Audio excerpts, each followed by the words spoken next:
திண்டுக்கல் மாவட்டம் நத்தம் அருகே ஆண்கள் மட்டும் பங்கேற்ற வினோத திருவிழா நடைபெற்றது. 50 ஆடுகள் பலியிடப்பட்டு தயார் செய்யப்பட்ட அசைவ விருந்து பக்தர்களுக்கு பிரசாதமாக வழங்கப்பட்டது. நத்தம் அருகே உலுப்பக்குடியில் பழமையான வேட்டைக்காரன் கோயில் அமைந்துள்ளது. இந்த கோயிலில் ஆண்டுதோறும் பங்குனி மாதத்தில் ஆண்கள் மட்டுமே பங்கேற்கும் வினோத திருவிழா நடைபெறுவது வழக்கம். அதேபோல் இந்த ஆண்டும் திருவிழா களை கட்டியது. நள்ளிரவில் வேட்டை கருப்புவுக்கு பொங்கல் வைத்து பக்தர்கள் வழிபாட்டை தொடங்கினர். பின்னர் கடந்த ஓராண்டாக கோயிலுக்கு நேர்த்திக்கடனாக செலுத்தப்பட்ட 50 ஆடுகள் பலியிடப்பட்டு 100 மூட்டை அரிசியில் சாதம் தயார் செய்யப்பட்டது.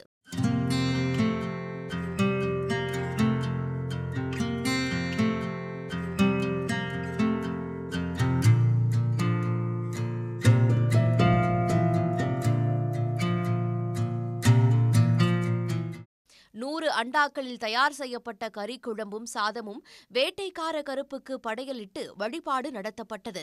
பின்னர் அவற்றை பக்தர்களுக்கு பிரசாதமாக வழங்கினர். பக்தர்கள் நீண்ட வரிசையில் காத்திருந்து அவற்றை பாத்திரங்களில் வாங்கிச் சென்றனர். ஒரு 40-50 கிடா வெட்டுவோம்.